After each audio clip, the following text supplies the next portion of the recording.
नवी मुंबईमध्ये छत्रपती शिवरायांच्या पुतळ्याचं लोकार्पण झालं आणि या शिवरायांच्या पुतळ्याच्या लोकार्पणाच्या वेळेला खासदार नरेश म्हस्के हे देखील अनुपस्थित होते। अमित ठाकरेंच्या हस्ते अनावरण केलेल्या पुतळ्याचं पुन्हा अनावरण अयोग्य असल्याचं मत नरेश म्हस्के यांनी पत्राद्वारे आता व्यक्त केलेलं आहे।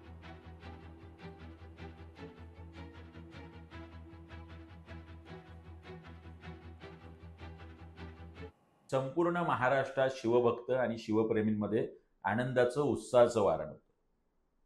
त्यानंतर महापालिकेने परत एकदा 4 दिवस महाराजांना बंदिस्त केलं आणि त्याचं शासकीय अनावरणाचा घाट घातला। याला सुसंगत अशी भूमिका ठाणे लोकसभेचे खासदार नरेश म्हस्के यांनी घेतली।